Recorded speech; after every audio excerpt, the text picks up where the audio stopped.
Hey y'all, it's Cameron St. Clair here. Welcome back to my channel, or if you're new here, welcome to my channel. When I'm sitting on the floor, if you know, you know. That means I'm here to talk about all things trending, pop culture, any new music, social media trends, all of the above. I talk about quite literally everything. So sit back, relax. We have a lot to cover today. Today's topics are gonna be the Victoria's Secret show. Sadly, Liam Payne passed away, so I'm gonna discuss that. I'm also covering Tyler, the Creator, and his new album is dropping. So freaking excited. And lastly, this whole Young Thug, Future, Metro Boomin, Drake tweet that just happened. Let's get into it because we got a lot of topics to cover. Okay, so I'm gonna kind of go in order of events that's been taking place this week. First up is gonna be the Victoria's Secret show. They made a comeback after 6 years. I cannot believe it's been 6 years, but yeah, their last show was in 2018. You know, I feel like 2018 is when we start to see, not my cat interrupting me. Anyway, I feel like 2018 is when we start to see a switch in high-end fashion and just fashion shows and general modeling and trying to be more inclusive. And so Victoria's Secret was getting canceled for like their body image and like wanting models to look a certain way. But then like when they went away, or like when they tried to be inclusive, people weren't really feeling that either. And they were like, you know what, like screw being inclusive. Bring the skinny models back out, which is wild. It's wild, but they did just that. Victoria's Secret had a mixture of OG models with new age models, and I feel like collectively everyone loved the fact that they brought back these OG staple models, even down to the 90s girls like Kate Moss, Tyra Banks was there. It was really cool. Okay, my takeaways, number one, why did Jasmine Tuggs literally get like 10 seconds, not even 10 seconds, like 5 seconds of screen time? That's insane. She deserved way more than that. She is literally one of the OG freaking angels, wore a fantasy bra and everything. That was so disrespectful, and honestly, I guess people are like now blaming the cameras, and the camera's just not catching her at different angles. It was also kind of hard to like see individual models because they were doing this whole thing of like in groups of 3. And I didn't like that either. I felt like it should be one model hitting that runway. It shouldn't be like multiple. The other OG angel that they did horrible was Adriana Lima. Adriana Lima literally was my favorite Victoria's Secret model. Like, oh my gosh, I was obsessed with her. She was amazing. Her freaking walk was fire. Her gorgeous eyes with her dark hair. And that was the other thing people complained about. They was like, why is the hair so flat? Why are people in slick back ponytails? That's not giving Victoria's Secret. They literally, I believe they had Adriana Lima in a freaking slick back ponytail. She's known for her bouncy curls. And who put her in that outfit? And that freaking plaid leotard or bodysuit, whatever you want to call it. It was awful. I don't know why. I don't know who had it out against Adriana this go round, but like they dressed her horribly. They dressed Candace amazing. She looked fabulous. Her body was snatched, honey. But like, damn, like Adriana deserved better. She used to literally have the best outfits. Like she is the it girl when it comes to Victoria's Secret. So that kind of blew me. Something else that really annoyed me was, oh, speaking of outfits, Tyra, baby. Why they had Tyra Banks in leggings? Now, I have a theory that Tyra Banks, like she's at a point in her career, and honestly has always been at a point in her career where I feel like she can speak up and be like, yeah, this is what I want to wear. I don't want to wear that. Like she gets a say, you know, it's not just like, girl, you're wearing this outfit. So maybe Tyra wanted to be in leggings, you know, like I'm sure there were like compression leggings, and she wore this nice corset so the waist looked snatched, the boobies were sitting great. I do wish she had wings. She has not been on a Victoria's Secret runway since 2005. I really wish she had wings. I also just wish like she was low-key in like lingerie. Like Kate Moss outfit, 10 out of 10. Kate Moss, they did absolutely amazing. 10 out of 10. I love that she came out to rock and roll because as you guys know, like she has the whole like scandal back in the day for doing drugs, party girl, partying too hard. So her coming out like that was amazing. Speaking of Kate Moss, I feel like it was kind of funny. I don't know if her daughter found it funny, but people were comparing her mom, obviously like Kate Moss, to her daughter. I should know Kate Moss's daughter's name. Hold on, let me look that up. Lila. Oh, she's my, wait, that's hilarious. My cat's name is Lila. Anyway, Lila Moss, her walk wasn't the best, but like if you're a Nepo model, like does your walk have to be the best? I mean, the Hadid sisters had to be, and yeah, so yes, your walk should still be a 10 out of 10. But anyway, her mother did eat her up on that stage. I'm not even gonna hold you, but it's freaking Kate Moss, you know, like it's tough. It's tough to compete against that. Speaking of the Hadid sisters, Bella is back on the stage. She looks so healthy. She looks so good. As you guys know, like she took a break from modeling. She's dealing with some health issues, and it looks like she's back and better than ever. Like she looks fabulous. She ate that walk up. My favorite part was literally watching her go from smiling in the crowd and then face. She was like, it was so cute. I absolutely loved it. I love how Gigi opened the show and then she closed the show. And it's sad that she only got like one outfit though. I know a lot of people were waiting like the entire show just to watch Bella, but her outfit ate down. Like I'm not even upset that she didn't have wings, because that freaking, that trench, like trench isn't the right word. The coat that had like the long train, oh my gosh, she looked amazing. Her walk, sickening. Not to pin sisters against each other, but just saying she ate that real bad. Gigi looked amazing. She also, like, I feel like she took a little break from modeling too, but primarily probably just to be a mom. She looks strong as hell. I saw somebody like point this out on TikTok. Her legs look so freaking toned, so good. I'm like, babes, what is your workout routine? She looked amazing, and she definitely was strong, because those wings, she had the biggest wings. Wings were huge, and I know they were heavy. Even to the point, like at one point, she lifted up the straps to kind of relieve some of the, what's it called, weight off her shoulders. She looks amazing, 10 out of 10. Oh, the performers. I think Tyla was the best performer, and her walk was so cute. She looks so cute in those angel wings. I think it's kind of funny that like she had angel wings and some of the models didn't have angel wings, but she looked amazing. She blended right in with the models. She's absolutely gorgeous. Like honestly, if she was taller, she probably would be a model. Body, sickening. And I know people like Tyla's been getting a lot of hate recently, but I love her. She's an Aquarius. Once I found that out, I was like, yeah, I see eye to eye. Like, I understand.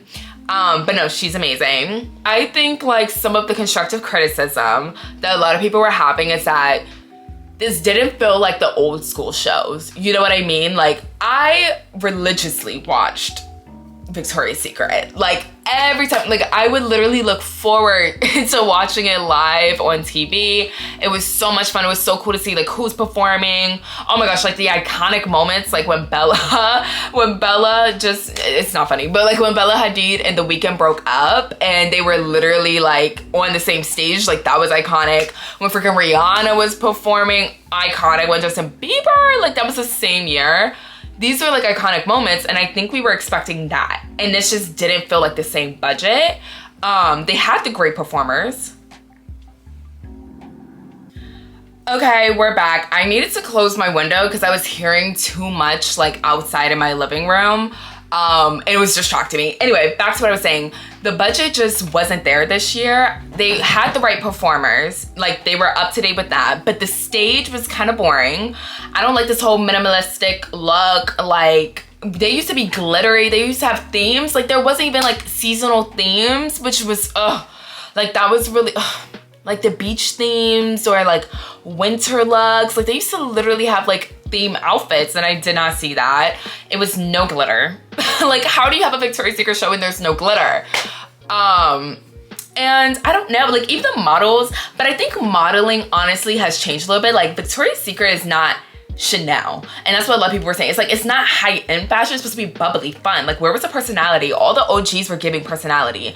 They were even either giving like that sexy aura, like that like I'm a baddie look, or some of them were like smiling and waving like you're supposed to be having fun, and some of those models looked like they were not having fun.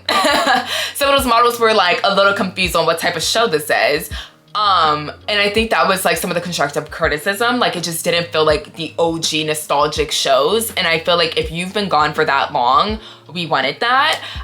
People were also missing the fantasy bra. Like, I think the tough part is, how do you keep a balance of bringing back the old traditions and creating new traditions? But there's certain traditions we don't get rid of, you know? And one of them is the fantasy bra. We look forward to seeing who is wearing the fantasy bra. What does that bra even look like? Where was it?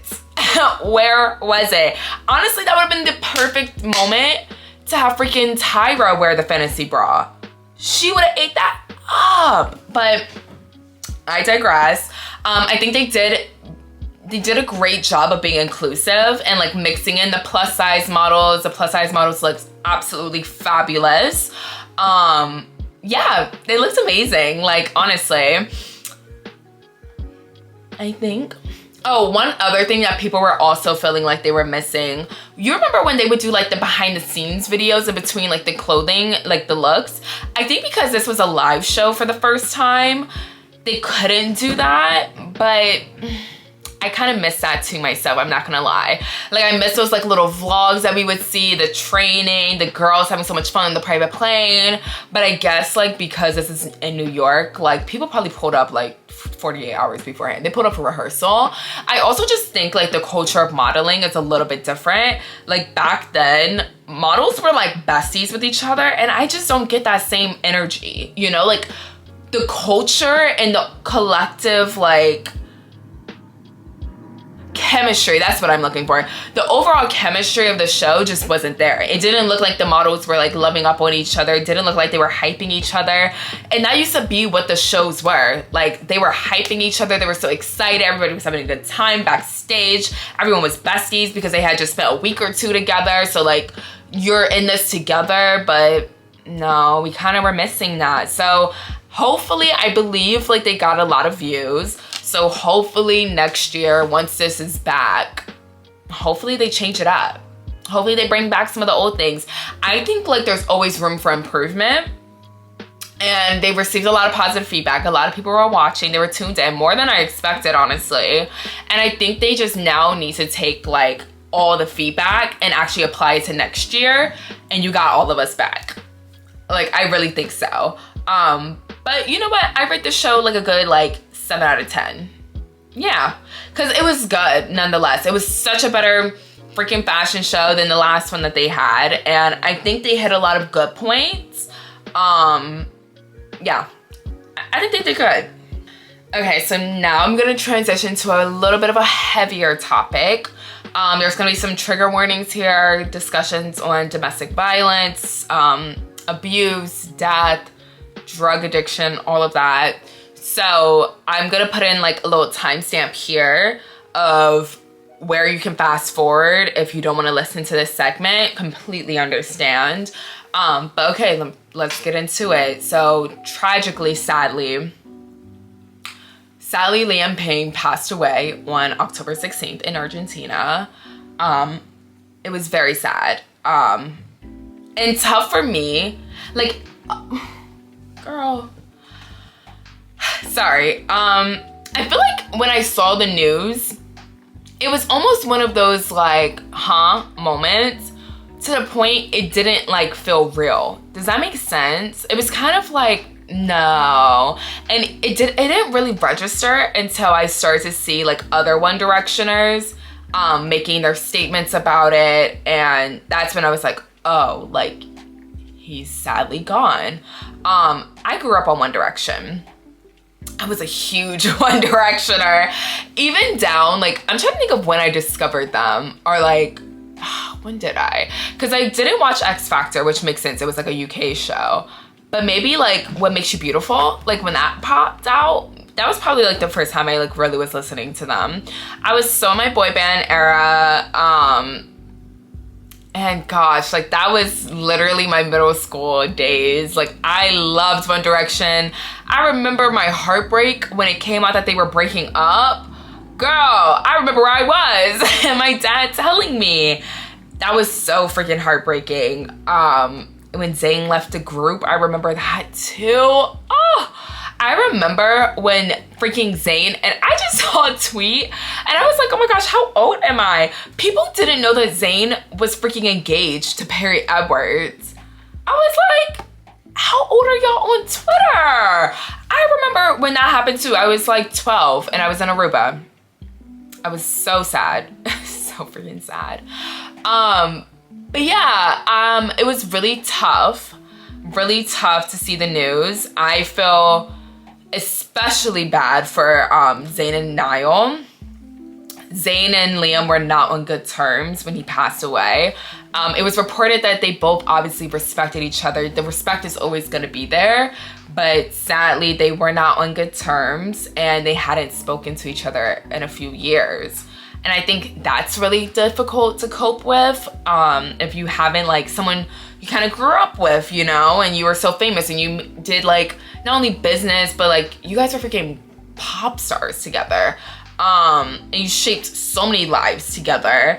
And yes, they did not see eye to eye all the time when they were even in the band, but nonetheless, like, the respect and friendship, maybe, was still always there. So I definitely feel bad for Zayn because that is tough for somebody who was a part of your life for so many years and suddenly you guys don't have that strong relationship, so you guys don't talk to each other anymore, and then he's no longer here. That's really, really tough to cope with. So definitely my heart goes out to him. My heart also goes out to freaking Niall. I believe he saw him in Argentina. He was at his concert and they had seen each other, and in his statement he literally said, when we hugged each other goodbye, I didn't know that would be the last time. That is tough. That's so tough. My heart goes out to all the boys because, like, this is like losing a brother, you know? Like, you guys spent the majority of your lives together, or even just being associated with together, and you guys were put together at such a young age. So I'm definitely, like, my condolences.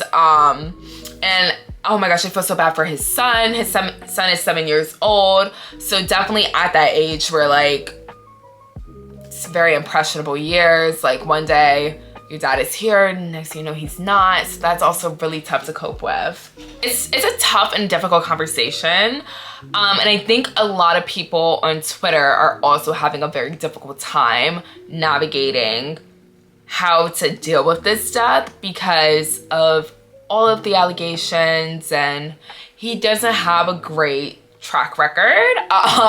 Stan Twitter is not a fan of him. Like, it's actually also interesting because I remember when he was at Niall's concert in Argentina, fans were destroying him on Twitter for, like, basically saying that he was making it about himself, and he kind of was. Like, he definitely looked like he was drunk at that concert, and it was before the show started, granted, but he was, like, signing autographs, taking pictures, kind of, like, making it about him, making it known that he was at that, he was at the, what am I trying to say, the box.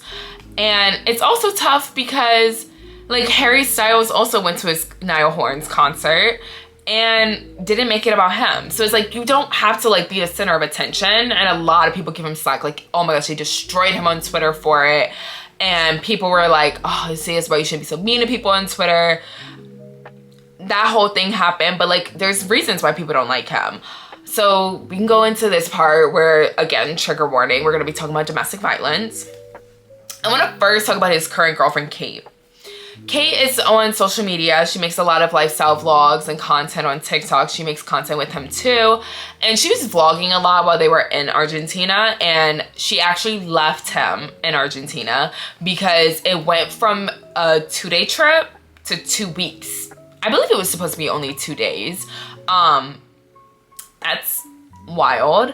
I think that's a little bit of a sign of, like, you're having a bit of an episode where, like, you just want to stay in a place and you're partying and blah, blah, blah, blah.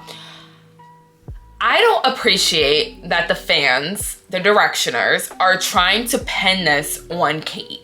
Not even pin it, but pin it in a way of, like, saying, oh my gosh, if you were there, he would still be alive. Because that could be true, but it also could very well not be true. Number one. Number two, you're not responsible for your partner's actions. Number three, we don't know the real reason why she left. Yeah, on social media, she said, oh, I just had to get out of there because I don't like staying in one place at one time. We don't know if that's true. He was clearly having an episode where he was on a lot of drugs. He was having, not manic, I know manic isn't the right word, but I'm not gonna be able to find it right now. But I saw somebody say on Twitter that manic is actually not the correct word to describe what this was. But he was having an episode, you know, like literally we heard the 911 call. Hi.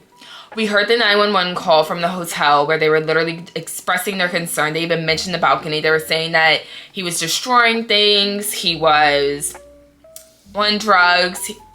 He was having a moment. And we don't know the real reason why Kate needed to get out of that situation. Of course,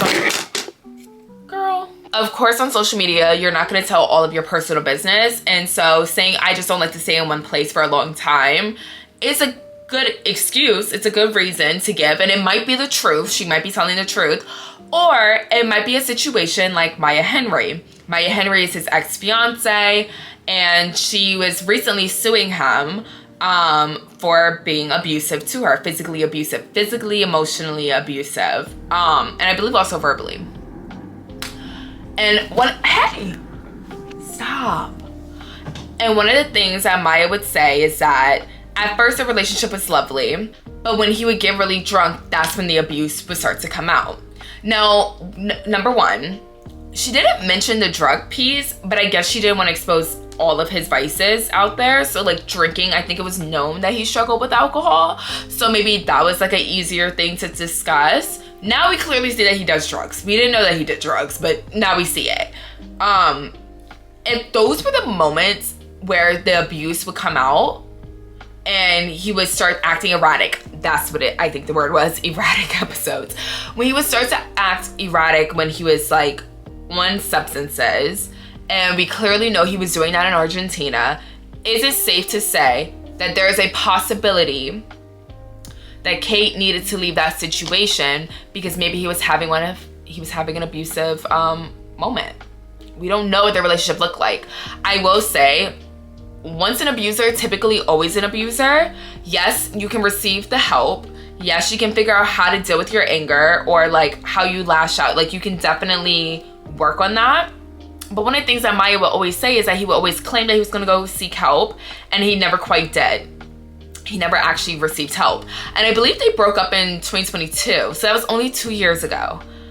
Now, I don't want to make assumptions on what Kate and his relationship looked like. It could have been perfect. And honestly, it sounded like Maya and his relationship was going really, really well up until a certain point. So again, we don't know I don't want to assume that Kate was being abused, right?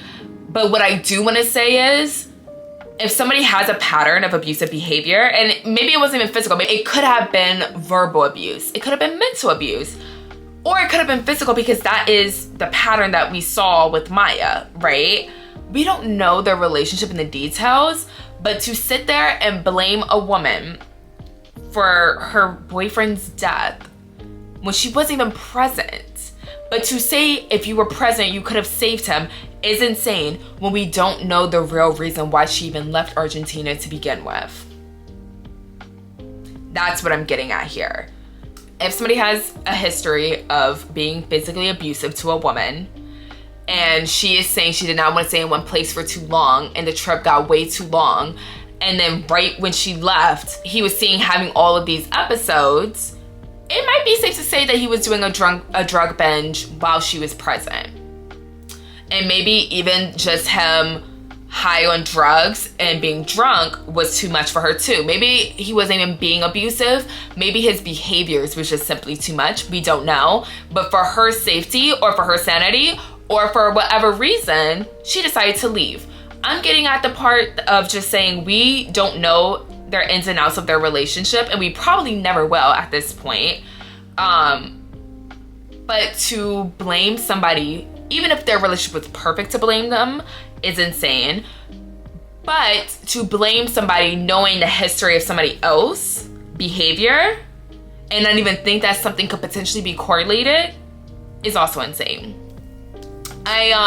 Speaking of like blaming, there's been a lot of comments under like Maya Instagram, on social media, and the recent podcast interview that she did, literally also blaming Maya Henry and saying that, oh, that lawsuit is what drove him to his death. Whoa. First of all, do you know how much bravery, strength it takes for a woman to come out and openly say, especially somebody like Liam Payne, who's a freaking like huge celebrity and has a huge fan base. Do you know how brave it is for her to say, yes, I was physically abused by this man that you guys have known and loved for years? And to sit there and blame her and say, you finally speaking out caused him to die. That is probably already a mind freaking boggling thing for her in general. I'm sure she's already blaming herself or also struggling with the fact that, dang, I wanted to seek justice and I wanted to expose this and I wanted to make sure that the next woman is protected and also like kind of be the person that would inspire other people to speak out about their personal experiences, not with just him, but like in their own relationships. And that was her initial like reason for doing all of this. And then to see that your boyfriend, your former fiance passed away tragically in a short span of like this lawsuit and all of this stuff coming out, you don't think that she's not already like having a mind-boggling moment of like trying not to blame herself for this? And for you guys to go outwardly blame this woman, calling her a liar. You guys are already calling her a liar, but now you're basically saying that she murdered somebody. And that's simply not true. I think that something to call out here also is that podcast. I watched that episode when she was getting interviewed, and I thought it was really interesting. A few things that I thought was interesting. Number one, sad but interesting, that she would say that he would literally threaten that like he was going to die soon and that he wasn't doing well, almost to kind of manipulate her to not speak out on the things that were happening and also to just stay in contact with her. First of all, I'm like, these timelines are blending. Why are you still contacting her and you're dating somebody currently? Whoa. Which also tells me, back to what I was previously saying, that there is a good chance that he was abusive to Kate. There's I mean, am I crazy for like making that assumption? I don't want to make assumptions on somebody's relationship, but I'm also lining up the facts. While you're dating this woman, you are still reaching out to your former fiance and using abusive language, which tells me that there has been no growth, that you have not changed. And you know, I know every abusive relationship is a little bit different and everybody in general is different. So could you potentially be abusive to one person and not the other? Yeah, that's a potential. But for the behaviors to still be happening while you're dating this current girl, I'm just saying. And the fact that like people are saying that she's lying, probably just because people don't want to believe that the person that they grew up on would ever harm a woman, but like you don't know him personally. You don't. And I think that was the other interesting part, is that she talked about how media trained he is. So many people were like, oh, Liam is so charismatic, he's so sweet, he's so kind, he would never do something like that. I never thought about this, but when a celebrity is media trained and knows how to like present themselves, it's almost like a character. You know how to present yourselves to an audience. Who is to say, not saying he was manipulating us, but we only see one side of him. We don't see the other side. Up until this very moment, we didn't even know he was doing drugs. We knew he had he was struggling with alcohol abuse, but we didn't know that he did drugs. If we didn't know this part of somebody's life, how can we not say that there's a possibility that we don't know their full personality? I choose to believe women at the end of the day, and I choose not to blame women for their abuser passing away. Even if this lawsuit and you getting exposed did take a mental toll on you, you don't think you putting your hands on me took a mental toll on me? Like, I simply can't say that I care about that. But to summarize, I did see a tweet. They said if Hitler died in 2024, I swear y'all would like still have sympathy. Y'all would also feel bad. I think two things can be true at once, right? I think that it can also be, yes, extremely sad and heartbreaking that a young person who has impacted so many of our lives passed away tragically. And I say tragically because of the way he passed away, falling off a balcony. That is a tragic death. And it seems like it wasn't on purpose. That's at least what they're reporting, that it was an actual like freak accident. I think that could be sad. You are somebody's son. His parents are still alive. You are someone's son. You are someone's brother. You are someone's father. That can be sad. But also, he can also be a bad person. Two things can be true at once. You've done horrible things. You're not a great person. And it's also still sad how you passed away and that people lost a friend, people lost a son, and people lost a father. I think two things can be true. And I think you can have sympathy for somebody while still recognizing their prior actions. And the way that you recognize it is by not going to the person that he abused and literally saying horrible things like, you are the reason why he passed away. I think that's exactly how you recognize that. You don't put blame on the woman who literally did such a brave act to stand up for herself and to speak out on something horrific that happened to her. You leave her alone and you let her deal with how she is grieving, because I know she's probably grieving. I don't even want to say probably. We know she's grieving. And for you guys to like blame her is sickening. For you guys to even blame the current girlfriend is sickening. Like, whoa, internalized misogyny. Like, why are we blaming women? Like, why are women getting blamed for this? This is crazy. I'm gonna leave it there because I'm getting more and more upset and I have more topics to cover. So we're gonna move on. So Tyler, the Creator, is entering a new era. He's dropping his album called Chromacopia. I'm so excited. Oh my gosh, the preview sounded amazing. I'm a huge Tyler, the Creator fan. I started loving him in high school. I want to say my junior or senior year of high school. So that was like 2018, 2019 time period. And I did go see him in concert. Absolutely love Tyler down. And I'm so excited that he's like dropping a new album. A little background and a little bit of context of what this era is. So Chromacopia is inspired by Chroma the Great, a character from the book The Phantom Toll Booth, and Chroma's job is to conduct the orchestra that colors every day, and without him, his instrument, the world wouldn't see color. And I think that's such a cool concept. Oh my gosh. And it fits for Tyler perfectly. Such a cool concept. I've never heard of this character before, but once I was like able to look up like who Chroma the Great is, like where the inspiration came from, it made perfect sense. And again, I'm so freaking excited for this era. So another cool thing about this is that Tyler's actually gonna be dropping the album on a Monday versus a Friday. And he said, like, he made a tweet last year saying that he wishes that people would like go back to dropping albums on Tuesday morning. And he also did an interview where he talked about how he wants to go back to that because he just feels like it's a disservice to fans who has waited, like they've waited for your album to drop and you're dropping it at midnight on a Friday or at 9 p.m. on a Friday, and it just doesn't like it. He understands it from a music industry perspective of like our streaming numbers can go up over the weekend, like the clubs are gonna play it, but like also that's passive listening.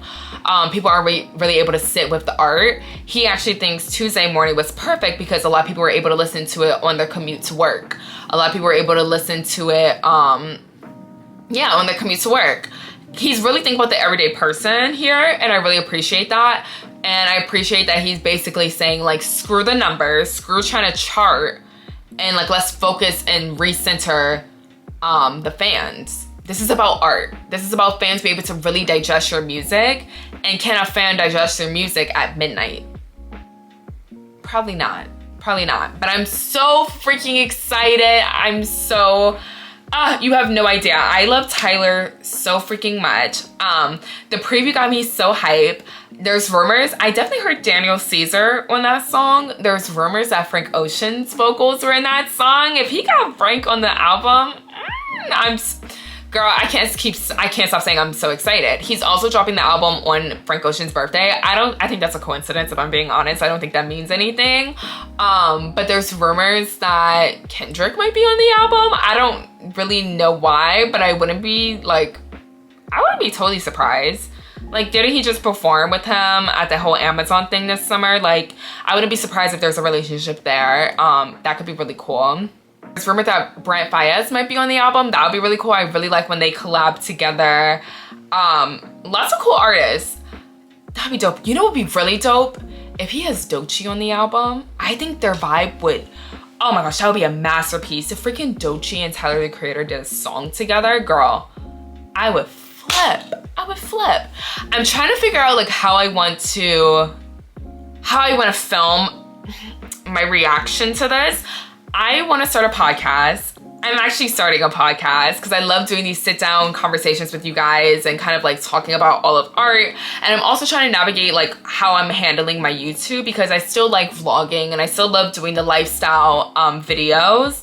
But I also love talking about like hip hop. I love talking about current events, what's happening on social media, like what's trending, what are the people talking about. So that's why I'm thinking I'm just gonna start my own podcast. And I probably will still like post some visuals on this YouTube channel, just because I'm starting to create an audience who likes hearing these topics. And then like maybe eventually, like once it gets popular, maybe I'll like create a separate like lifestyle YouTube channel. But yeah, I'm trying to think of like how I wanna cover this. On podcasting, I can't really do like a reaction to the album, but maybe I'll do like a YouTube video where I'm reacting to his album, and then I'm gonna discuss it on my podcast episode. That could be really cool. But I definitely want to do a reaction, like a raw reaction. If he's dropping it though on Monday morning, well, you know what? I work from home Monday, so maybe during lunch. Hopefully his album's not more than an hour, but yeah, I'm definitely gonna film the reaction, and I'm so freaking excited. Oh, I'm so excited. You guys have no idea. I also think like perfect timing for Halloween too. It's definitely giving kind of like Halloween vibes, I'm not gonna lie. But yeah, I'm so excited. I feel like music is back. It's been such good music this year. And this is the way I transition into talking about Drake. Let's talk about Drake. So yesterday, actually, which yesterday was October 18th, Young Thug tweeted at Drake, at Metro Boomin, at Future, "We all brothers. Music ain't the same without us collabing." And Future retweeted it. Let's get into this, girls. Hold on, let me take a sip. I have some opinions on this. Number one, how did Young Thug get his phone? How is Young Thug tweeting from jail? Is he telling people to like tweet on his behalf? Did someone give him like his phone? I am very curious about this, I'm not gonna lie. That was number one. Number two, shut up. I hate that he tweeted that, because no. And I hate that Future retweeted it.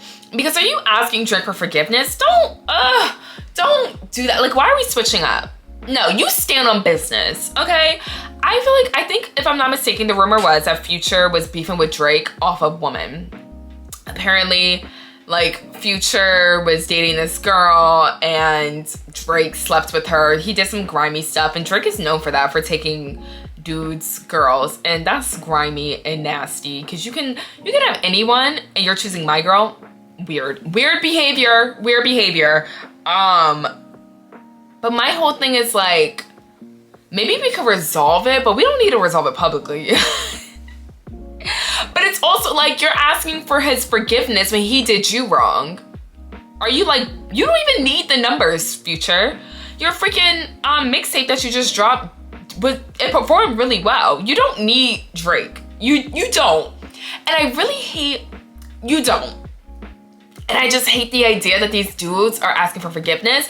I hope Metro Boomin doesn't engage. I hope he still says F you Drake, because he's also pissed at Drake. And I hope, especially BBL Drizzy, you can't make a song like BBL Drizzy and think that somebody's gonna forgive you off that.